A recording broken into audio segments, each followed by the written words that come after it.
90 word पर minute dictation start होगा 5 second बाद। Ready start. राष्ट्रीय प्रतीकों के प्रति सम्मान सहज नागरिक बोध की अभिव्यक्ति है, मगर विचित्र है कि इसके लिए भी हमारे देश में दंडात्मक प्रावधानों का सहारा लेना पड़ता है। यह बात बचपन से सिखाई जाती है कि जब भी राष्ट्रगान बजे तो उसके सम्मान में सावधान की मुद्रा में खड़े हो जाना चाहिए। राष्ट्रध्वज को फहराने, उसे उतारने, रखने आदि को लेकर नियम कायदे बने हुए हैं। किसी भी रूप में राष्ट्रध्वज का अपमान नहीं होना चाहिए। इस नागरिक बोध को पुख्ता करने के लिए जापान आदि अनेक देशों के उदाहरण भी दिए जाते हैं। फिर भी हमारे देश में बहुत सारे लोगों में अपने राष्ट्रीय प्रतीकों के प्रति सम्मान का भाव पैदा नहीं हो पाया है। इसका ताज़ा उदाहरण श्रीनगर में राष्ट्रगान के दौरान खड़े न होने पर 12 लोगों को निरुद्ध करने की घटना है। एक कार्यक्रम के समापन अवसर पर जब वहां के उपराज्यपाल भी उपस्थित थे, राष्ट्रगान बजाया जा रहा था। उस वक्त 12 लोग राष्ट्रगान के सम्मान में खड़े नहीं हुए। इस पर उनके खिलाफ दंडात्मक कार्रवाई करनी पड़ी। हालांकि यह पहला और अकेला उदाहरण नहीं है। कुछ साल पहले जब सिनेमाघरों में फिल्म शुरू होने से पहले और ख़त्म होने के बाद राष्ट्रगान बजाना अनिवार्य किया गया था, तब बहुत सारे लोगों को जानबूझकर उसका अपमान करते देखा गया। उस वक्त भी बहुत सारे लोगों के दंडात्मक कार्रवाई की गई थी। दंड के भय से राष्ट्रीय प्रतीकों का सम्मान करना कोई सभ्य समाज की निशानी नहीं माना जा सकता।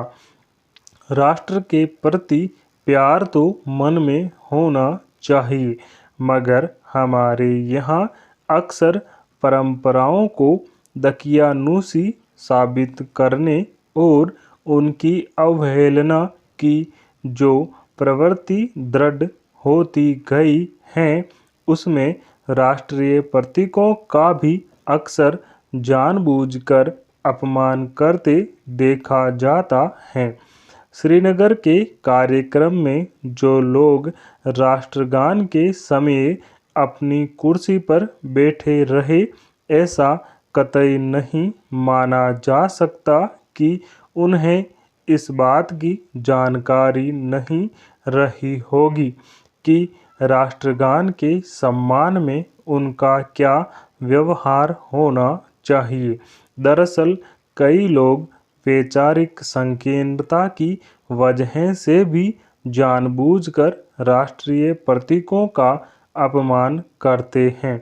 कई लोग राष्ट्रगान के सम्मान में खड़ा होना अपनी शान के खिलाफ समझते हैं। जम्मू कश्मीर में चूंकि ऐसी भावना भरने का प्रयास किया गया है कि वह भारत का हिस्सा नहीं है, वह स्वतंत्र देश है, इसलिए भारतीय राष्ट्रीय प्रतीकों के प्रति उनके मन में सम्मान विकसित ही नहीं हो पाया है।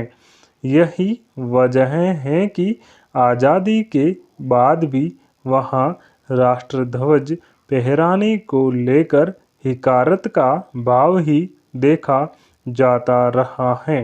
ऐसे में हो सकता है कि जिन लोगों ने राष्ट्रगान बजने पर खड़ा होना जरूरी नहीं समझा, वे इसी भावना से ग्रस्त रहे हों। मगर यह समस्या केवल जम्मू कश्मीर तक सीमित नहीं है। देश के अनेक सामान्य नागरिकों को भी राष्ट्रीय प्रतीकों के प्रति संवेदनशील नहीं देखा जाता। राष्ट्रीय प्रतीकों का सम्मान दरअसल अपने देश के प्रति सम्मान प्रकट करने का संकेत देता है। जो अपने राष्ट्रीय प्रतीकों से प्यार नहीं करते, उनका सम्मान नहीं करते, उनसे कैसे अपेक्षा की जा सकती है कि वे अपने देश, अपने राष्ट्र से भी प्रेम करते होंगे। राष्ट्र प्रथम होना चाहिए। अगर इसके लिए कानूनी प्रावधानों, दंडात्मक कार्रवाइयों का सहारा लेना पड़े तो लोगों के नागरिकता बोध पर ही सवाल उठता है। अच्छी बात है कि जम्मू कश्मीर पुलिस ने दोषियों को निरुद्ध किया है, उन्हें गिरफ्तार नहीं किया, मगर इसकी भी नौबत क्यों आनी चाहिए। स्टॉप। दोस्तों, इस डिक्टेशन का पीडीएफ लिंक डिस्क्रिप्शन में मौजूद है, आप वहां से जाकर डाउनलोड कर सकते हैं। दोस्तों, अगर डिक्टेशन अच्छा लगे, पसंद आए तो लाइक, शेयर, कमेंट जरूर करें। Thank you.